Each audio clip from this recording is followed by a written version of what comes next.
नमस्कार दोस्तों, आप सभी का स्वागत है हमारे इस YouTube चैनल सरस्वती जी के क्लासेस में। आज की इस क्लास में हम झारखंड के प्रमुख विद्रोह और आंदोलन, जिसको कि हम लोगों ने पहले शुरू कर चुका है, उसी को कंटिन्यू करेंगे। तो इस दरमियान आज हम देखेंगे जो विद्रोह वो है चुआर विद्रोह। चुआर विद्रोह का जो टाइम पीरियड है वो है 1769 से लेकर 1805 ईस्वी। इसके जो प्रमुख नेता है वे है रघुनाथ महतो, श्याम गंजन, सुबल सिंह, जगन्नाथ पातर, मंगल सिंह, दुर्जन सिंह, लाल सिंह, मोहन सिंह आदि। यानी कि इसमें बहुत सारे नेता जो है शामिल है, लेकिन मुख्य रूप से जाना जाता है रघुनाथ महतो को। फिर वे अधिकारी जिन्होंने इस विद्रोह में महत्वपूर्ण भूमिका निभाई थी वे कौन थे? वे थे लेफ्टिनेंट नन, कैप्टन फॉरविस और लेफ्टिनेंट गुडियार। फिर इसका कारण, ये चुआर विद्रोह हुआ, इसका कारण क्या था? इसका कारण था जो पाइकन जमीन थी वो अंग्रेजों द्वारा छीनी जा रही थी। पाइकों की जगह पुलिस की बहाली की जा रही थी और जमींदारों की जो जमीन थी उसे अंग्रेजों द्वारा नीलाम किया जा रहा था। इस वजह से ये जो विद्रोह हुआ ये सम्मिलित रूप था किसानों का, पाइकों का और जमींदारों का। इस वजह से ये विद्रोह हुआ था। अब इस विद्रोह को चुआर नाम दिया गया। इसकी क्या वजह है? तो जंगल महाल भूमिजों को अंग्रेज चुआर कहा करते थे। जो जंगल महाल की जो भूमि से उन्हें अंग्रेज चुआर कहते थे। चुआर का मतलब होता है नीच, यानी कि अंग्रेज उन्हें नीच समझते थे, इसलिए उन्होंने उसे चुआर का नाम दिया था। चूंकि ये विद्रोह उन्होंने किया था इसलिए इस विद्रोह को चुआर विद्रोह के नाम से जाना जाता है। चुआर जो थे उनका कार्य क्या था? वे कृषि करते थे, जंगलों में शिकार करते थे, साथ ही जंगली वस्तुओं को वो बेचते थे, यानी फल मूल कंद जो वहां से उन्हें प्राप्त होता था जंगलों से, उसे वे बाजार में ले जाके बेचते थे। और जमींदारों के यहाँ वे पाइक के रूप में काम करते थे। यानी जो चुआर थे वो क्या करते थे? पाइक क्या होता है? पाइक होता है सिपाही, सिपाही को पाइक कहा जाता है। तो जो चुआर थे वो उनका एक और काम था, वो सिपाही के रूप में जमींदारों के यहाँ काम किया करते थे। और ये जो पाइक जमींदारों के यहाँ काम किया करते थे उन्हें वेतन के रूप में क्या मिलता था? जमीन मिलता था, जिसे कि पाइकन जमीन कहा जाता था। जो जमींदारों के यहाँ सिपाही के रूप में काम करते थे, यानी पाइक के रूप में उन्हें जमीन के रूप में वेतन दिया जाता था और उसे पाइकन जमीन कहा जाता था। फिर 1769 ईस्वी में रघुनाथ महतो ने नारा दिया था क्या? अपना गांव अपना राज, दूर भगाओ विदेशी राज। अपना गांव अपना राज, दूर भगाओ विदेशी राज, ये नारा है रघुनाथ महतो का। एग्जाम में यहाँ से क्वेश्चन बनते हैं कि अगर ये नारा लिख देगा और पूछा जाएगा कि किस विद्रोह में ये नारा किसके द्वारा दिया गया था, तो ये विद्रोह ये है चुआर विद्रोह और ये नारा दिया गया था रघुनाथ महतो के द्वारा। तो ये विद्रोह जो था वो क्या था कि जो पाइकों को जो जमीन मिली थी उनको वेतन के रूप में अंग्रेज क्या कर रहे थे? उन जमीनों पर अपना कब्जा कर रहे थे और उसे दूसरों को बेच रहे थे। साथ ही अंग्रेज जो क्या कर रहे थे, ये जो पाइक थे जो जमींदार के यहाँ सिपाही के रूप में काम करते थे, अंग्रेज उनको हटाकर और वहां बाहर से ला लाकर पुलिसों की बहाली कर रहे थे। इस तरह से इनकी जो रोजी रोटी थी, जो इनके जीवन निर्वाह का साधन था, वो इनसे छीनता जा रहा था। साथ ही अंग्रेज जो है जमीनों पे जो राजस्व लगाते थे बहुत ज्यादा बढ़ते जा रहा था, जिससे कि किसान भी उनसे त्रस्त थे। और चूंकि किसान जब त्रस्त थे तो जमींदारों को वो सही से लगान नहीं दे पाते थे और जमींदार जो है सही समय पर और सही लगान जो है अंग्रेजों तक नहीं पहुंचा पाते थे। और इस तरह अंग्रेज क्या कर रहे थे? जो जमींदारों को जो जमीन दी गई थी लगान वसूलने के लिए वो उनसे छीनने लगे थे। तो इस तरह से किसान, पाइक और जमींदारी ये तीनों जो है अंग्रेज से बहुत त्रस्त हो गए थे और इस वजह से इन्होंने अपने हक की लड़ाई लड़ी, अपने जीवन निर्वाह के साधन के लिए लड़ा और अपने आर्थिक स्थिति को ठीक करने के लिए ये लड़ाई लड़ी थी, ये विद्रोह लड़ा था। जिसको हम लोग चुआर विद्रोह के नाम से जानते हैं। ये जो विद्रोह हुआ उसका परिणाम क्या हुआ? इसका परिणाम हुआ कि पाइकों को उनकी जमीन जो है वो वापस मिली और जमींदारों की जमीन की जो नीलामी कर दी जाती थी, जो राजस्व बकाया रहने की वजह से जमींदारों की जमीन जिसे अंग्रेज नीलाम कर दे रही थी, उस पे रोक लगाया गया। साथ ही 6 मार्च 1800 ईस्वी को जमींदारी घटवाली पुलिस व्यवस्था पुनर्स्थापित की गई। यानी कि जो बाहरी लोगों को पुलिस में यहाँ पे भर्ती करके लाया जाता था और यहाँ लगाया जाता था, गैर आदिवासियों को यहाँ नौकरी दी जा रही थी पुलिस में, उसे बंद किया गया और यहाँ के लोकल लोगों को क्या किया गया कि पुनर्स्थापित किया गया पुलिस व्यवस्था में, और यहाँ पे जमींदारी घटवाली पुलिस व्यवस्था पुनर्स्थापित की गई। फिर 13 दिसंबर 1805 ईस्वी को ये जो व्यवस्था लागू हुई उस पर कंपनी की भी स्वीकृति मिल गई। फिर गैर आदिवासी दारोगाओं के स्थान पर स्थानीय लोगों की पुलिस अधिकारियों के रूप में नियुक्ति की गई। तो जो गैर आदिवासियों को लाके यहाँ भर्ती किया जा रहा था पुलिस अधिकारी के रूप में, उन्हें रोका गया और उनके जगह पे स्थानीय लोगों की नियुक्ति की गई। तो ये था हमारा चुआर विद्रोह, जिसका परिणाम जो है अंततः अच्छा निकला और लोगों को उनके अधिकार मिले। नेक्स्ट आता है हमारा कोल विद्रोह। कोल विद्रोह जो हुआ था 1831-32 ईस्वी में, और इसे झारखंड का पहला सुसंगठित और व्यापक विद्रोह माना जाता है। पहला सुसंगठित और व्यापक विद्रोह था ये झारखंड का। इसमें दो जनजातियों ने मिलके ये विद्रोह किया था। एक तो थे मुंडा और दूसरे थे हो जनजाति। मुंडाओं ने इस विद्रोह को शुरू किया था और हो जनजातियों को उनका दाहिना हाथ माना जाता है इस विद्रोह में। फिर इस विद्रोह में छोटा नागपुर खास, पलामू, सिंहभूम, मानभूम, ये इन क्षेत्रों की जो जनजातियां थी वे सभी सम्मिलित हुई थी। सिर्फ एक हजारीबाग ही एक ऐसा क्षेत्र था जिसकी जनजातियां इस विद्रोह में सम्मिलित नहीं हुई थी। तो ऐसा क्वेश्चन पूछा जा सकता है कि कोल विद्रोह में वो कौन सा प्रांत या क्षेत्र था जो इस विद्रोह से अछूता रहा था। तो ये है हजारीबाग। हजारीबाग जो है इस कोल विद्रोह से अछूता रहा था। फिर इसके जो प्रमुख नेता थे वे थे सिंगराय मानकी, बुद्धू भगत, बिंद्राय मानकी, सुरगा मुंडा या सूर्य मुंडा। कहीं सुरगा मुंडा दिया रहता है, कहीं सूर्य मुंडा दिया रहता है। तो ये थे इनके प्रमुख नेता। फिर इस विद्रोह को जो अंग्रेज अधिकारी ने जिस अंग्रेज अधिकारी ने इस विद्रोह को दबाया था वे थे विल्किंसन ने कोल विद्रोह को दबाया था। अब हम जानेंगे कि इस विद्रोह के क्या कारण थे, वे कौन कारण थे जिसकी वजह से ये सुसंगठित और व्यापक विद्रोह झारखंड में हुआ था। तो जो सबसे पहला कारण आता है वो है भूमि संबंधी असंतोष।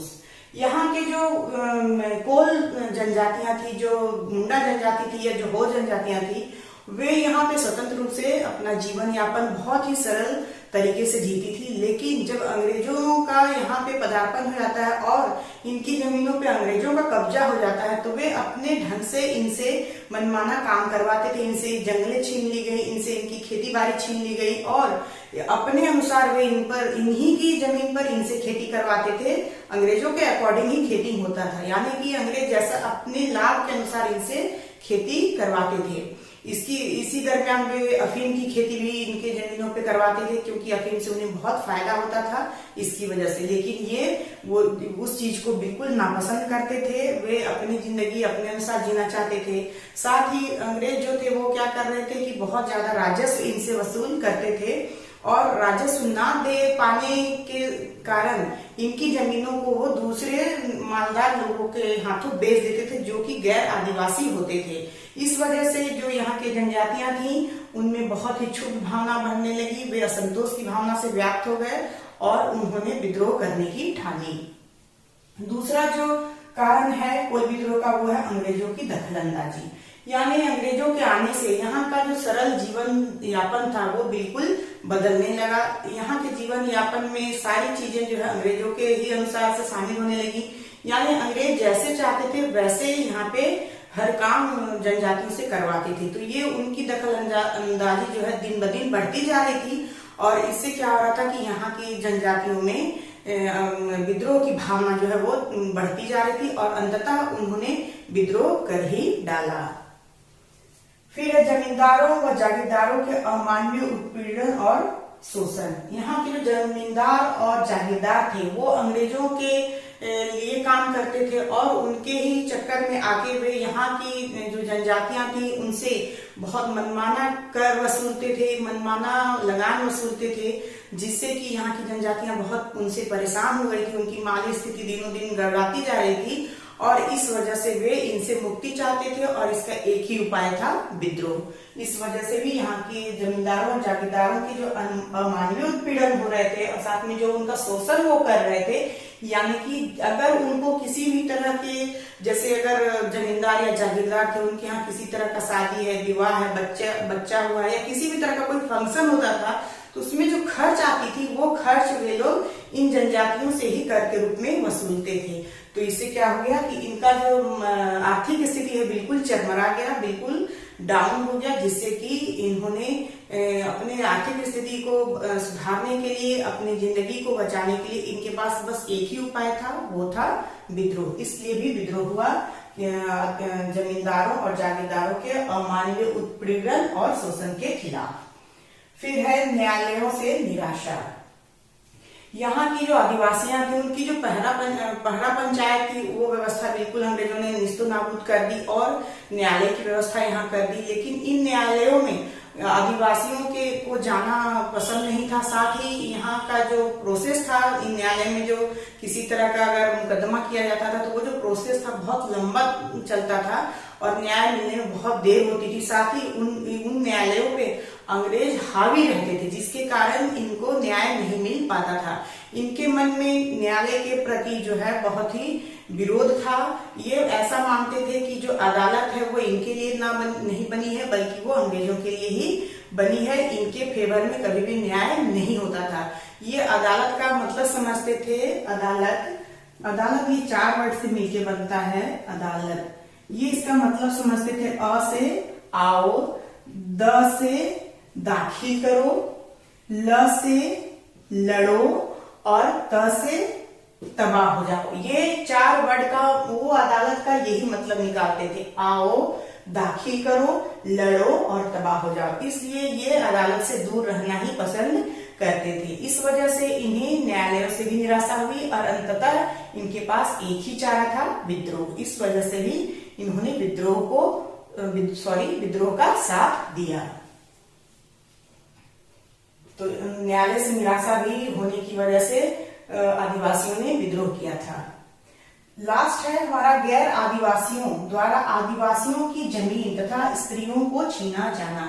ये तत्कालिक कारण के रूप में माना जाता। पहले तो अंग्रेजों के जो कार्य थे या अंग्रेजों का जो कार्यक्रम यहाँ चल रहा था आदिवासियों के प्रति, उनसे उनका शोषण करना, उनसे बहुत ज्यादा राजस्व वसूल करना, उनकी जमीनें छीनना, अपने मुताबिक उनको चलाना या उनसे उनकी आर्थिक स्थिति को बर्बाद करना, साथ ही उनकी जीविका को बर्बाद करना, इन सब चीजों की वजह से यहाँ तो ऐसे भी विद्रोह की जो भूमि है वो तैयार हो चुकी थी। लेकिन उसमें आग में घी का काम तब हुआ जब गैर आदिवासी जो वहाँ कर्मचारी थे, जो अंग्रेजों के द्वारा वहाँ कर्मचारी के रूप में पदस्थापित किए गए थे, उनके द्वारा आदिवासियों की जमीन को छीना जाने लगा। साथ ही सिर्फ जमीन ही नहीं छीना जाने लगा बल्कि उनकी स्त्रियों को भी छीना जाने लगा।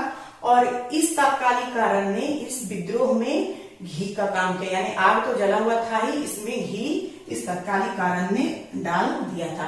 अपमानित और उत्पीड़ित सिंगराय मानकी व सुरगा मुंडा द्वारा एक सभा तमाड़ के लंका गांव में बुलाई गई और इस सभा का आयोजन किया गया था बिंदराय मानकी के द्वारा।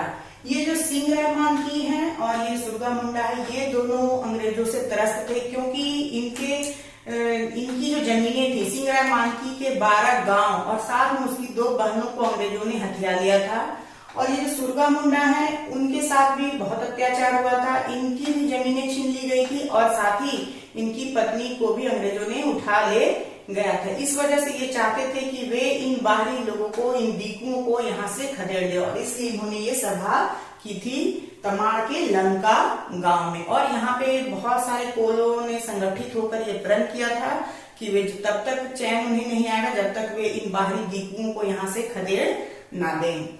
और इस तरह से इन्होंने एक संगठित होके एक सूत्र में उन लोगों पे आक्रमण किया जिन लोगों ने इनके गांव और इनके बहनों और पत्नी को उठा ले गए थे। उनके गांव पे आक्रमण किया, उनके गांव को जलाया और इस तरह विद्रोह जो है शुरू हो गया। और विद्रोह शुरू होने का समय था दिसंबर 1831 ईस्वी। यहीं से कोल विद्रोह जो है वो स्टार्ट होता है पूर्ण रूप से। और इस विद्रोह का जो सूचक था वो सूचक तीर का इस्तेमाल इसमें किया गया और उस सूचक तीर को गांव गांव घुमाया गया। किस चीज के लिए? इस विद्रोह के प्रचार के लिए, ताकि ज्यादा से ज्यादा लोगों को इसमें सम्मिलित किया जाए, संगठित किया जाए और विद्रोह को आगे बढ़ाया जाए। फिर मुंडा और हो के अलावा चेरो, खरवार आदि जनजातियों ने भी इस विद्रोह में भाग लिया था। जब इस आदि युद्ध सूचक तीर को गांव गांव घुमाया गया तो इसमें बहुत सारे लोग शामिल हुए। इसमें सिर्फ मुंडा और हो ही नहीं थे, बल्कि इसमें खरवार और चेरो जैसी जनजातियां भी इसमें शामिल हो गई और भी कई जनजातियां इसमें शामिल हो गई। और इस विद्रोह ने एक बहुत ही व्यापक रूप ले लिया। अब हम देखेंगे परिणाम कि इस विद्रोह का क्या परिणाम हुआ, कैसे यहाँ इस विद्रोह को दबाया गया। परिणाम इसका क्या हुआ? तो परिणाम हुआ कि दक्षिण पश्चिमी सीमांत एजेंसी की स्थापना 1934 ईस्वी में की गई। बंगाल का जो कानून हमारे झारखंड पर लागू किया गया था उसे हटाया गया और उसकी जगह नया कानून लाया गया। 1833 ईस्वी का रेगुलेशन 8 लागू किया गया। इसके तहत क्या किया गया? रामगढ़ जिला को विभाजित कर दिया गया और छोटा नागपुर खास, पलामू, खरटिया, रामगढ़ और कोरुंडा जंगल महाल व ट्रिब्यूटरी महाल के नन रेगुलेशन प्रांत के रूप में संगठित किया गया और इसी का नाम दिया गया दक्षिण पश्चिमी सीमांत एजेंसी। ये जो संगठित रूप बनाया गया नन रेगुलेशन प्रांत, इसे ही नाम दिया गया था दक्षिण पश्चिमी सीमांत एजेंसी। और ये जो नन रेगुलेशन प्रांत है, इसका मतलब होता है वैसा क्षेत्र जहां पे जो ब्रिटिश भारत के जो कानून है वो पूरी तरह से लागू नहीं किए जा सकते, ये वैसे प्रांत के रूप में इन्हें संगठित किया गया था।